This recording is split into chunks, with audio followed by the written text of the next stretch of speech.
Welcome to Her Career Studio. I'm your host and career coach, Lisa Virtue. Here we live by the mantra, thrive at work so you can thrive in life, because we know you are more than your day job. Each episode includes actionable tips and often mentor stories to not only boost your professional success, but also enhance your personal well-being. Join me as we explore ways to ensure your career uplifts your life.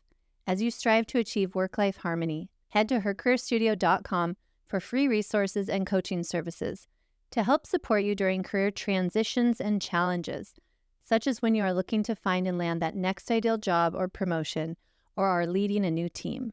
We're here to support you. Don't forget to hit that subscribe button. And please hit the thumbs up or leave a 5-star review if you are finding the content useful.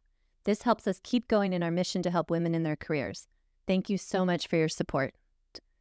Today's guest is Autumn Carter. She's a life coach and dynamic podcaster herself, dedicated to helping mothers navigate the intricate journey of rediscovering their identity beyond motherhood. As a mother of 4 herself, Autumn blends personal experience with professional expertise to guide women towards finding inner balance amidst the beautiful chaos of family life. Her academic pursuit of the 8 dimensions of wellness laid the foundations for Autumn's holistic approach to well-being. This knowledge, combined with her own transformative experience of balancing school and motherhood, has infused her programs with authenticity and effectiveness. Through her podcast, Wellness in Every Season, Autumn engages listeners with stories and strategies that resonate with the season of mother's life. In this episode, we dive into Autumn's transformative journey and how she balanced motherhood, pursuing her education, and her personal growth. Autumn opens up about her concept of a meltdown as a necessary process for analyzing life's decisions and fitting the pieces back together. Join us as we explore Autumn's experience of returning to school as a mom and navigating postpartum complications. You'll hear about the innovative program she developed that focuses on time management and reclaiming personal time through block scheduling, habit stacking, and meal planning, key strategies for self-care and growth. I hope you enjoy. Autumn, thank you so much for being here. I really appreciate your time today. And I can't wait to dive in and have the listeners hear a little bit more about your story and your career journey and how you came to be doing the work you're doing today. So why don't you just start off by telling us a little bit about you? So I am Autumn Carter. I am the owner, founder, and coach for Wellness in Every Season. And I focus a lot on moms, life coaching with moms. I've worked with men and other people, but my passion is with moms because moms tend to put themselves on the very back burner, like maybe not even on the burner, right? Of the oven, the stove. I am around moms a lot because I am a mom. I have 4 children, many play dates, many story times, pick up and drop offs at different places. So I'm around a lot of moms, and I really noticed that moms struggle to put themselves first. They struggle with guilt. And I think society puts too much pressure on moms, especially when we have younger kids, moms with younger kids, you should be working and you should work full time, but you should also be acting like you're a full-time stay-at-home mom and just manage it all. And there's no way. If you're a stay-at-home mom, you have these expectations that you should be working. If you're working, you have these expectations that you should be spending more time with your children, and you just really can't win. And there's so much burnout happening in motherhood, and there's so much that, especially in social media nowadays, that it's talking about what is the wording that they use? I use mental bandwidth. They use a different word for it, but just not having the mental space to do all the things, and how much time it takes and effort it takes to tell your significant other everything that they should be doing to help out around the house. I've been noticing that a lot on my feed lately. And there is also this notion that moms should be able to know what to do when the next phase of life happens, especially the big one, when kids are starting to leave the house or starting to become independent before they leave the house. Moms should suddenly have it together and know what to do. And if they have been neglecting themselves for all this time, it's very difficult to figure out what to do for that next really big chapter of life. And that's where I come in. I really love helping moms when they are ready, if they've been a stay-at-home mom, if they're ready to figure out what does my next phase look like? Do I want to go back to work? And if I do, chances are I've changed enough that I don't want to do what I did before I had kids, or it's so outside of what people are currently doing. Like, just life has moved on enough that their skill set doesn't quite fit in that way. And they have all these managerial skill sets from being a stay-at-home mom that they don't realize they have. So I have a program that I developed for moms, and it was the very first program I developed, and it's called Stay-at-Home Mom to Dream Job Mom. So it's really coming up with your why and how to get in there. So that was my very first thing. As soon as I figured out who I wanted help within my life coaching program, I realized I wanted to help this specific subset of moms, the ones who are stay at home. And then through that program, I backed up and I realized I want to help moms who really struggle with time management and feeling like they don't have enough time for self-care. So that was my second program. But everything that I do is really towards moms, but it fits towards everybody else. I've had several people that I coach who are women who don't have kids. They're single. And I had a lot of fun coaching them. And that was just general life coaching sessions of where do you feel like you have blocks in life and how can I help you? And that was a lot of fun to just go unscripted and just go based totally off of their needs and what they want and their desires. So I really love what I do. And it's such a fun way to connect with other people and help them. I love being a helper out in this messy world. Yeah, absolutely. Well, and as a life coach, time management skills definitely can apply to anybody. Love that you found a really heartfelt niche that you also relate to. And I'm curious, has it always been easy for you as a mom of four and time management? Tell me a little more about your breakdown last week. What are you talking about? I had everything set up in my business and I thought it was flowing right. And then there was this big part that just, as the more I tried to fix it, the more it fell apart. I'm just like, I'm done. And that was after having a weekend alone with the kids. My husband was out of town and I have 4 kids. So like, it's just a lot. Meltdown. Yeah. We definitely need those days too, don't we? Well, I feel like there's a really good part of the meltdown of, it's kind of like when a kid takes away, I don't know if you ever played with Legos. I did, and my kid's really into them. I've also I have stepped 4 on boys many. and 1 girl. Oh, yes. Stepped That's on many when you're like, volcano, everything's cleaned off the floor now, right? Yeah. Those are the worst to step on. But it's kind of like tearing it all down and then analyzing each piece. Does this fit in still? Do I still want this? Does this need to somehow change? Do I need to redelegate it? Does it just need to go away? Why do I want this? I just finished a positive intelligence course, so I'm going to use some of that language, but is this my stickler coming in where like it has to be my way and it has to fit this way? When you're over there, think of those little kid toys where you had the puzzle and they had to fit and you're trying to fit the wrong piece in and you're like trying to shove it in. We do that in life, right? Like, am I doing that? Like, that's what I like about the meltdown part. I don't like the actual meltdown, but it's the reconstructing again of like, how does this fit? How do I want this to fit? And I want to hopefully help people get there before they have the meltdown. Like, let's get like where you're stuck and like, let's help you there. Of course, I'll help you after the meltdown and during the meltdown, but I try to catch myself before the meltdown as well because it's just a lot more draining to put things back together afterwards, I'm realizing after last week. But for me, I went back to school as a mom. And when I was doing the math, I thought he was 7 months old, but it doesn't work out. It works out better if he was 17 months old because I had a year. And towards the end of the program, I had to go there in person for a year. I got pregnant with my daughter, and there's a 3-year gap. So, and sleep deprivation, it's hard to remember how old the oldest was. Well, and then they grow so fast, so you can't. Right. But it was when he was just starting to sleep through the night, and I was just stopping nursing, but he had that one last nursing before he went to bed, and it was that hopeful, like, I hope you sleep through the night. But I went back to school during that time because I had lost myself and I wasn't sure what I wanted to do. And it was just such a huge adjustment going from, I worked since, well, I started being paid in 8th grade, but I was working before then. My dad had his own business. So sometimes parents decide everybody in the family has to work no matter what. That was my dad. So I worked And that was my identity since I was in 8th grade, right? At least since I was paid. Mhm. So going from that to becoming a stay-at-home mom was a huge adjustment. And then there were some postpartum complications. I don't want to get into it. For those who don't have kids, I want you to be able to have kids and want to have kids.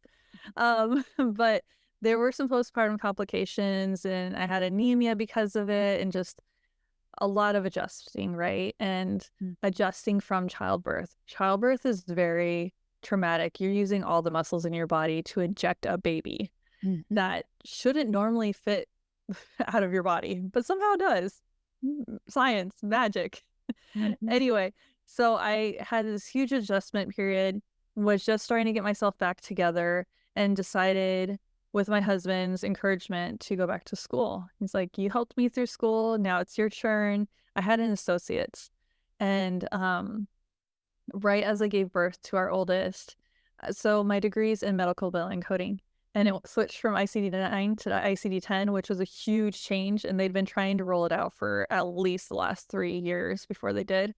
So my degree was useless. Mm. I didn't really feel like I had an identity outside of motherhood, so it's like, "Okay, it's time to get an undergrad, like a bachelor's. Let's go for this, the 4-year instead of 2-year." So I went back and had 3 more children while getting my undergrad, and so I had to put a lot of systems in place. And this is where my other program comes in with reclaiming time. And this program would work for anybody that they don't have to have a child. It is geared towards mothers because that's where I work, but there's so many things that suck up our time that we don't really think about, Mhm. such as, and I'll introduce it for those if you ever show this off. It's the Fair Play Method. I really love this book, and this is the card deck version of it. And it's it took me a little bit to dig into the book. Like, once you get through, like, the changing your mindset around work around the house and everything, it's really important to talk about and to research because, I researched it in my undergrad and then read this book later, but same-sex couples, so gay women, the one who is more masculine typically does less household work and childcare if they have children than the one who is more feminine energy. Mhm. And in opposite sex couples, it's the female who does, and it's hours more, even if they work the same amount of hours a day, whether or not they have more kids, they do more of the work in and around the house. While the other one gets more TV time, feet up, like, Mhm. I'm already feeling envious. Like, I want that rest. Right. So that is where my program talks about this. It talks about a little bit about habit stacking, about block scheduling. What I really like about block scheduling, and I really dove into during my degree and then again after, because we have different seasons and we have to readjust, um, is you can do it 3 different ways. You can pick the like things and have them layer on top of each other, and you can pick things based off of energy level. I try to do both for myself, and then I forget what the third way is, but it's so similar that I put all of it into my own block scheduling, and then I have a worksheet for it if anybody is interested. But you are then taking the natural breaks in your day and figuring that out. So that is one of the first things we do in my program. And we talk about meal planning so that as many things as you can automate and kind of repeat so you don't have to use as much of your mental energy on, then you can use it on the things that you want to do, like a hobby, the creativity side of you. Mhm. And there is so much science behind, for you who are more analytical, like my husband, there's so much research behind using that other side of your brain that's more creative and how good of an outlet it is and how it helps you when you are more analytical to think creatively through solutions. Mhm. So I really like using that, creating that space and that time through all the different ways. Those are just some of the ways in my program to allow you to then, if you want to go back to work, or maybe you need the space and time so that you can further yourself on your career path, or just have time for self-care or a hobby, or just to breathe. Yeah, I Sometimes we love just it. need to have that chance to exhale, right? Mhm. Yeah, allowing space too in our time blocking is so important. I find that that's what gets neglected most. It's allowing that breathing room for sure. What you're describing reminds me a lot. Systems is something that the Boss Babe founder Natalie Ellis talks about a lot, and she describes it as your personal operating system. And I really like what you're talking about, which is creating those systems. Like we are a well-oiled machine as much as we can be, because motherhood, we're constantly learning. Every day changes so much. And the same at work nowadays. Things are just constantly changing. So, like you're saying, whether you're a mom or not, just our lives, technology, industry, job market, all these things are changing so rapidly that where we can have things be consistent gives us our amygdala and our brain so much peace, right? So that we can be able to ebb and flow with all those other changes that are out of our control. What is in our control? What can we manage at home that can really help us thrive in those changes, especially when it comes to career, our livelihood. And sometimes maybe it's not the livelihood driving us to go back to work, but it is finding that purpose or getting out of the house. I find that too with a lot of stay-at-home moms are like, I need to talk to some adults. I need to be around my people. I want to do something fulfilling, but right now I just need a job, right? And how can I market myself in a way that I don't know what's going on in my industry? You mentioned that your associate's degree was no longer viable in the market and you're wanting to go back to work. And so that can be very shocking for a lot of women too, who had a career and now it doesn't look the same. The landscape has changed. So I like how you're describing, take the things you can control, figure out how to control them so that we can have room for everything else. Well, I'm a very big advocate for, even if you are a stay-at-home mom, you should have some type of degree or something, that trade that you can fall back on, because if anything happens, you want to be able to hit the ground running as much as possible if you need to be the breadwinner suddenly, Mm-hmm. because it can be very painful, and I've seen it firsthand if you can't. So that's why it was very much that push of, okay, I want to get my degree, and okay, I have my degree, now I want to use it in some way. And that is, we talked about this before when we had our pre-meeting, but about 2 semesters, maybe I'll do the math and find out it was 3, who knows? But it was about 2 semesters before I graduated when I was like, what do I want to do? I had applied to a master's in public health program, and I hadn't heard back, but I felt very like, this feels like it could be the right path. Um, I took this class called The Helping Relationship, and it was how to coach people through who had dealt with like a natural disaster, like something just super catastrophic. And like they lost their house, like something happened to a family member, like those type of things, where I'm not being a counselor or a therapist. It's more like in the applied health, public health realm. Mm-hmm. And I enjoyed that class and worked my butt off for that A- when I normally get an A+. Like, it's like, really? I'm that close? But at least I didn't get a B, because at that point I was starting to like rate my self-worth off of grades.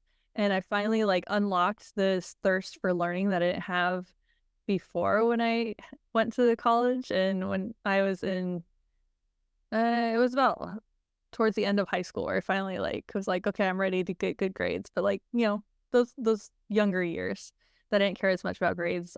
Anyway, tangent.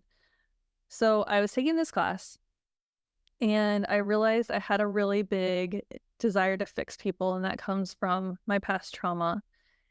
But when I started letting the people like really say what was wrong and like share with them some of, they call it blind spots, so the things about yourself that you don't realize but other people do, like gently sharing that.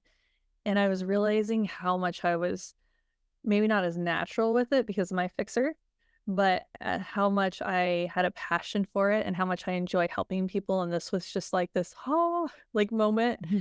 I reached out to a classmate who I became friends with, and she was the one who led me on the life coaching journey through her sister. And it's been an amazing journey. I ended up taking the same course that her sister did. which aligned perfectly because I'd already started researching life coaching programs and I didn't like them for various reasons. And this one, as soon as I saw it, started looking into it, it was another one of those like, yep, this is the one. Mm. And I was all signed up. It was about 2 weeks before I was going to start the life coaching program that I finally heard back from the master's program saying, you got in, we forgot to tell you. Oh, wow. Well, I'm not doing both, so I guess no for you for now and continue with life coaching. It's very annoying when that happens where it's like, Mm. well, okay, well, I know my path then, but I wish I didn't have to like wonder for all that time. Mm. Anyway, yeah, so I really enjoy life coaching and my focus most of all is the reason why I named my business Wellness in Every Season is I want to we have seasons, right, in our life. And sometimes the seasons can go by years or months or even moments in a day. But we have these seasons and my name is Autumn, so I kind of had to tie that in in a way. Mhm. But wellness, I really wanted to focus on wellness. In my undergrad program, it was probably the second semester in. I don't even know what class it was because there were several classes that talked about at different points, but it talked about the 5 dimensions of wellness. There are now 8 as of today. I'm sure it's going to grow again. But as we focus on one area of wellness, the other areas grow, which is amazing. Mhm. And the way it was first shown to me, we watched it through a video. I would have to really dig through my YouTube history to find it. But they were talking about it as a way of preventing aging.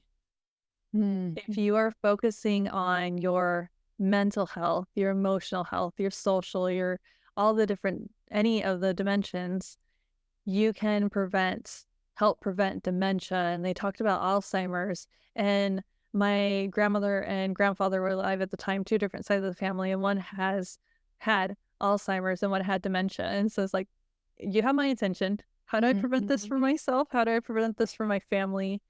So I really enjoy taking the things that I learned about wellness and putting them in wherever I can while I'm coaching moms and other people. I've done career coaching for different men and helped them to get back into the job market and get their dream job too. So I Yeah. like I said, have a passion for moms, but I've helped many others. I helped somebody else who she was in a relationship and she thought it was going to end up in marriage, but I was able to gently show her things that were red flags, quite a few red flags. So she was able to have that conversation with him and end it and felt so much relief after. And now she's getting engaged, or she is engaged. She's getting married to a guy who aligns perfectly with what her dreams were when we mapped out her dreams, it's so exciting. Mm. And I'm so excited. I've been invited, so I'm really excited. Oh, for her that's wedding. amazing. Yeah. And I've helped out other people with different things, but it's just there's so much joy in cheering other people on and helping them discover what their light bulb epiphanies, moments are, Mhm. and helping them to see, okay, this is how you're stuck, but what if you look at it this way? Mhm. Well, what do you think about this? And just kind of letting them just kind of unfold their own flower, so to speak, like just giving them those little promptings to think about without telling them, I think you should do this. Because if you're like me, the first reaction is going to be like, no, because it won't work for this, this, this. But if you're really diving in and allowing just that openness and that air, it's just so fun to see. Yeah. You're a coach as well, just see people flourish in that way. Yeah, I definitely can relate. And when, everything you're saying completely aligns with the mission of this podcast, which we focus on one dimension of wellness, which is your career, your vocation, where you're going to get your resources so it can support the other areas. But as we know, when there's something going on at work, typically there's something else going on in life too. If you're having trouble with boundaries at work, most likely there's trouble with boundaries elsewhere in relationships. Maybe it's communication, standing up for yourself, just trying to get out of a job because of an environment. Maybe you also have trouble getting out of an engagement you're talking about, right? So yeah, that's why we're talking about thriving at work and giving tangible examples of how to do that in the workplace, but how it is so that you can thrive in life. Because there really is an intersection and a harmony to it. I have removed the word work-life balance from my vocabulary because there's no such thing as balance. Like you're talking about, there's different seasons, there's different times we hold space for different things. We should really be fully present at whatever we're doing. And let's face it, most of us have to work a lot during the day, whether it's for the house and the household or whether it's for money to come in to support that household. And so instead of balance, it's about harmony. How can we create harmony where, you're not off pitch? You don't have this screeching in your head going on when you're at work or when you're at home and something's just amiss. How do you find that harmony so that you can thrive at both? Yeah. So I have the same experience with clients that it's like, what we're talking about a job, but what else is going on? What's going on over here? Let's talk about these goals. And you're totally right. That's the beauty of life coaching is we don't have the answers. We have the right questions. It's so fun when the answer comes out, like they have the answer. And because there's times where I've been nervous to coach somebody, like I don't know that I know enough in this area to coach them. And then you start coaching them and you realize I just have to have the right questions or not even the right questions. There's so many times where I'm being coached and I just need the space held and I just need to like kind of word vomit and then see all the puzzle pieces and then I start to put them together and then both of us are like, we get it. I understand. Like you see both of us light up. It's super fun. Yes. And having someone who's unbiased. Having someone who's unbiased, right? Because our family and our friends, as well-intentioned as they are, there's always something behind it. Yes. It's so much easier to coach people that I don't know, like don't have the friendship with. But there's so many people where it's like, can we be done coaching so we can be friends now? Well, we love that too. And our clients turn into friends afterwards. Yeah. The person who designed my website, when she was done, I'm like, can we be friends now? I'm ready to be friends with you. I really like you. So I love it. Super fun. See, even as business owners, as business owners, we find friends at work, right? In quotes, at work. So true. What I thought about so many times when you were talking is, have you heard of Maslow's hierarchy of needs? So I learned about this in my undergrad too. But I never really heard about it before my undergrad. So I'm sharing it with my husband, like, oh my goodness, this is so cool. And he's like, yeah, I've heard about that in his undergrad. But if we aren't having our most basic needs met, it's really hard to have that higher thinking. Yes. And once we have that need met, it's kind of like stair stepping, right? Where, okay, that one's met, then what's the next one?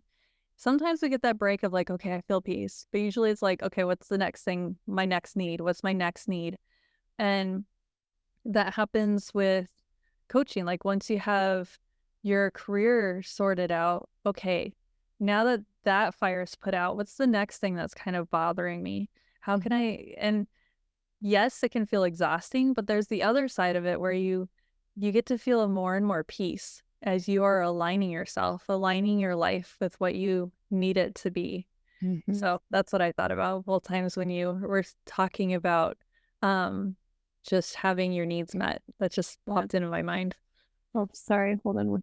Be right back. My daughter is leaving to go to grandma's because it's spring break, and she was sneaking a very noisy note under my door. Well, give me 1 second. Speaking about being moms. Awesome. Okay, I'm back.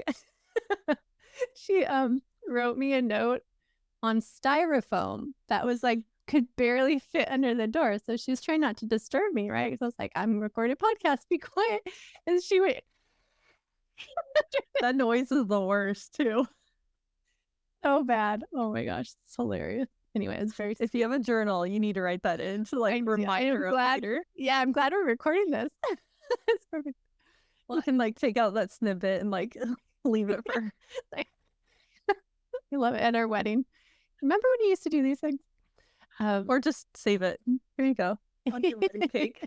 Yeah. So back to the Maslow's hierarchy. I think when we talk about moms or anyone who's in a caregiving situation, we tend to know and focus on other people's hierarchy, right? So again, it's that taking it away from us and applying it to other people in our life. Like, okay, do my kids have everything they need? Have they booked their doctor's appointments? How are they eating enough greens, whatever that thing is, and the basic needs? And then do I have a job to pay for their bills versus am I taking care of myself first, making sure my needs are met so my bucket is filled so then I can turn over here and help others? Just the proverbial, are you putting the mask on yourself first? And I don't know if this is your experience, but I tend to see and have experienced myself where it's, no, I need to take care of all these other things for other people first. And I'm constantly reminded, take care of yourself first. But it's such a shift. And even culturally, with that, like you were talking about at the beginning, we can't win. So why are we worrying about it? We're not going to win anyway. Why don't we do what we know intuitively, women's intuition especially, right? We really need to do. What's blocking us? What do you think, Autumn? Oh man. So I scheduled myself thinking that I was going to have space because some of my lower level classes were easier than my upper level. And I thought, oh, this semester is going to be easy. I'm going to take on scuba diving. I almost drowned as a child, so this is like a big deal, taking out scuba I diving. used to be a swim teacher. This was the beginning of my career. We could talk all day about that. Oh, I can't wait to hear this. Well, we had COVID before this, and I was under so much stress with school, and then I'm going and taking a full weekend away from my family. I had stopped nursing, so I was able to do this, like just stop nursing. Mm-hmm. Well, I did not realize because I was under so much stress that I had a sinus infection. Oh. So I ruptured both my eardrums while trying to scuba dive in a pool. Oh gosh. Trying to get to 12 feet. Like I could barely get into the water and they're like trying to like, here, we're going to make you pass. I ruptured both my eardrums. So that was like the biggest aha awakening moment of I really need to take care of myself and I need to, now we're going to use the car analogy. I really like analogies. Sorry for you guys that don't. But have any of you driven stick shift and you can see where the gauge is going and when you need to shift gears? Mm-hmm. Or you can see where the temperature gauge is. Everybody's at least hopefully old enough to like be able to have cars that are older where you could actually have the gauge where it tells you when it's getting to red. But we need to be more aware of ourselves to know when we're getting close to yellow. Me, I was all the way in red. I mean, come on. Right. That was so stupid. Like it was long COVID. So like COVID was a month before. Like I thought it was stress. No, it was way more than that. So yeah, I'm embarrassed going to my doctor. And so this happened. mm-hmm. Yeah. Right. Well, and I think that's the key too, just women's healthcare, another topic we could talk all day about. And you come from some healthcare background. I do. It's nice to see that there's some mini shifts going on within especially mental health care right now, actually evaluating and researching with women, but it still has a long way to go. And I think one of the complicated factors is each woman's hormonal cycle can be so different that even for ourselves, it can be hard to know if something's changing, like a new season of life is happening or something's shifting with us, then we don't even recognize our own body or what's happening. So being able to be really super aware of when are there signs that I'm at burnout level? When am I at that stress point? When can I ask for help? You had mentioned earlier on social media, all the trends of how to ask your partner or whoever's living with you for help around the house, things like that, which I highly believe in. And that's something I think every couple, when they move in together, regardless of when they get married or not, should really have that conversation. However, it's another thing to add to our plate, right? Like, why is it the woman or the more feminine partner that it tends to do all these things has to be the originator of it? So there's this cycle there too. But back to just women and understanding, like, some days we feel we can do it all at the expense of. What is the expense of this? Do we need to be doing it all?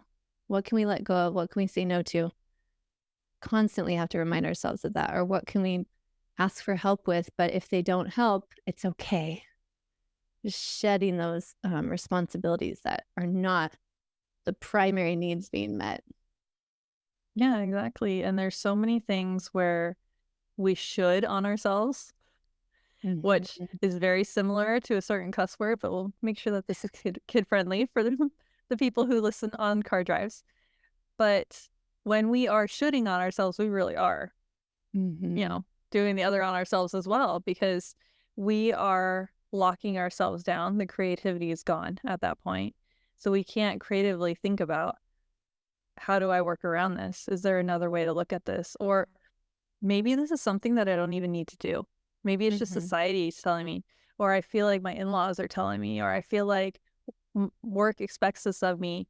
But when you are doing how does Brene Brown call it? I love Brene Brown, by the way. Mhm. When you are putting it as, I feel like, you're often projecting things that aren't actually real, Mhm. right? Sometimes they're from our own baggage, our own history, when in fact, your employer doesn't actually mean for it to come across that way. Mhm. That's your own interpretation of it. That's the wording that I was trying to get to.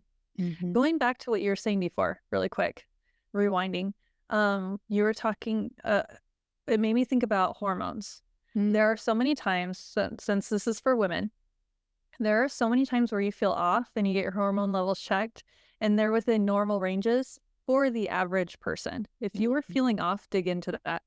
And there are coaches out there, and even better, there are healthcare practitioners that are holistic Mhm. that will go over what your hormone levels for you in particular as an individual are supposed to be.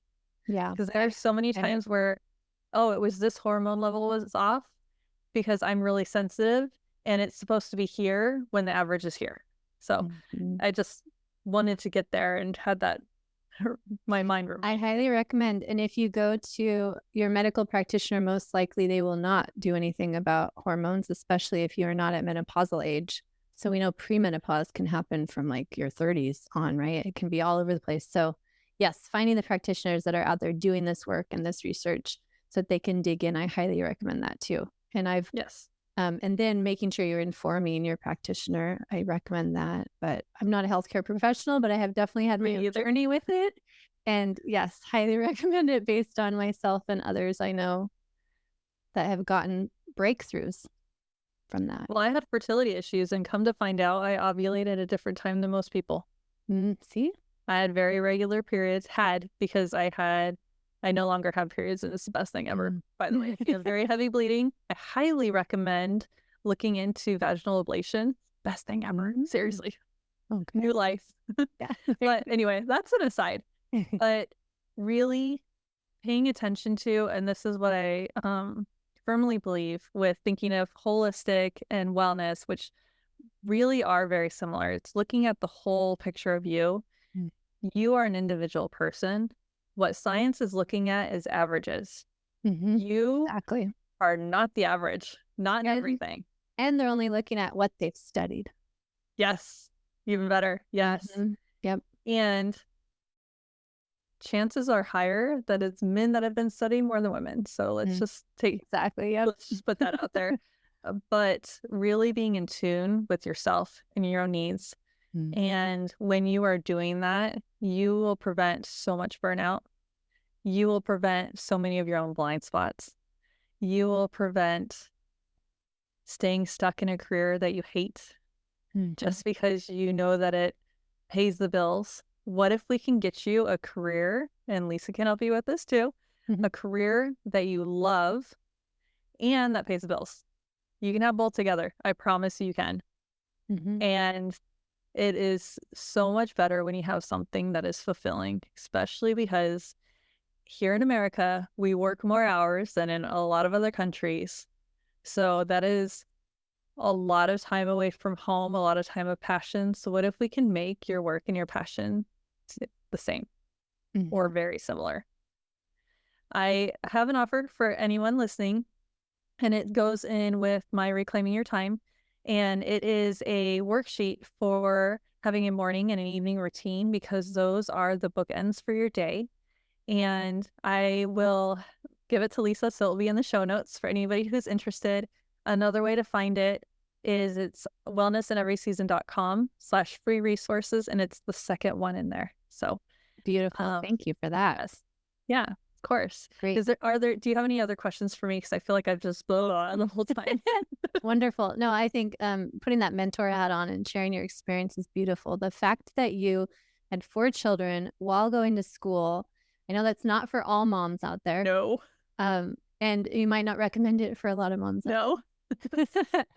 But I'm curious how, looking back, is there anything you would have told your younger self about your career journey in particular, what you would have suggested, like a couple takeaways that our listeners, if they either don't have kids or they're in that situation where they're thinking about having children or they're thinking about career transition, or maybe it's a stay-at-home mom figuring out what am I going to do next? What are those takeaways that you have?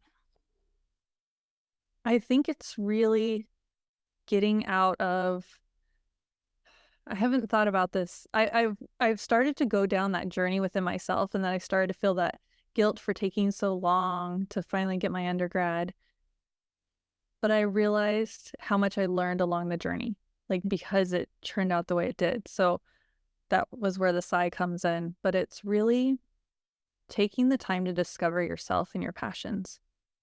I finally, because of trauma, and I did not cut off the negative people in my life who were still traumatizing me and causing abuse until my second was 5 months old, for like the biggest abuser in my life.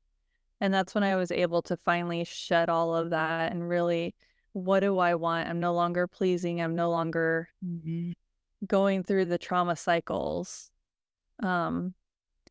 And once I was able to do that, I was really able to dive into, what are my desires? What do I want for myself? What do I want for my family? And it sounds selfish, but you should think of yourself first, because your children are only with you for a short amount of time compared to how long you're with yourself. So let's make sure you're happy. Otherwise, it's going to show up in everything. And if you're happy, you get to spread that like glitter. And we all know that glitter is hard to get out, even if you don't have kids. We know how We all know. amazing and awful glitter is. Have you ever gotten a birthday card and you still find glitter? Like you opened it one time and you threw it away, but you still have glitter like on your face, and you find it like, it's weird. All the aunts out there that are giving their nieces and nephews glitter, stop it. If you don't like your siblings, glitter it up. But your happiness can spread like glitter, right? I love that. Yeah. And so if you are truly happy with what you're doing and you're able to spread it to other people, do it. There's so much joy in that. If it's selfish and it's just the other direction, right? You're just enclosing, and that's a different topic altogether. But let's make sure that you're doing something that is fulfilling and brings you happiness that you can then share with your family. You can then share with the world, your community. Like, bring it out here. Let's light up this world with that. I love that. Think of it as glitter. 2 things really resonate with me, what you said too. One is, it's not regrets. It's what did I learn? Shifting that mindset instead of going, oh, I should have, because we do that shoulding, like you were saying all the time. Instead, look how much I learned along the way. And then the second, I highly believe in this too. I have my one and only daughter at the moment, and she's fantastic. And when I thought, going through my certification programs and doing a lot of my own soul searching, and also working with coaches when I was in my first half of my career journey, working with coaches was so key, because like you're saying, we go so fast. Being able to discover for ourselves, what is it that I really want? What is it that will help my family? Because I'll feel more fulfilled and whole when I show up to help them. And thinking about my daughter, one of the exercises one of my coaches had us do was draw stick figures, whatever. It doesn't have to be fancy, but just draw something that is the first image of you think, I succeeded in my goal and I feel fulfilled. What does that image look like in my personal life? And mine was drawing my daughter saying she was proud of me. Oh, I love that. So thinking about, what are your kids going to see? Because when they're out of the house, they want you to be busy. They don't want you knocking on their door all day. to keep you busy. So what are you going to do when those kids are old enough that they're taking care of themselves? Yeah. Right. And I know many moms who ended up on antidepressants or didn't know how to talk to their significant other anymore. And what are you going to do if you don't like yourself and you can't stand to be around yourself? You can only fill your space up with people for so long, right? You're going to have moments where you're by yourself. So let's work on yourself now so that you enjoy yourself and so that your children, when they're older, they want to be around you when they actually have the choice. Exactly. Yep. Yep. Besides, you've got multiple careers. I wrote a book about this. We're raising our children. That is like a career. It's a huge, beautiful portfolio of our work. But then what else are you doing as you? Because like you said, it's temporary. And maybe it's not. Some women out there, maybe they foster, maybe they do other things with children. That's amazing. Right. But just that's a second career. Exactly. Know what it is that you're going to do. Yeah. I love that. All right, Autumn, thank you for sharing your freebies with us too. I really appreciate that. So wellnessinEverySeason.com is how people... resources. Yeah. And that's how people can find resources. Yes, sorry. Free resources. Amazing. And if people are ready to just reach out and contact you, is that where they should go to? WellnessinEverySeason.com? Yep. That's the place. Beautiful. Well, thank you so much for your time today. I know it's precious. You've got a lot of kiddos. They're playing Legos. I'm good. Ooh, good for you. See, swimming is so important. Yeah. Husband took them too, so bye. Wonderful. Well, I hope that we get to talk again soon, and thank you so much. Enjoy your day and spring break. Yes, you too. Bye. Bye.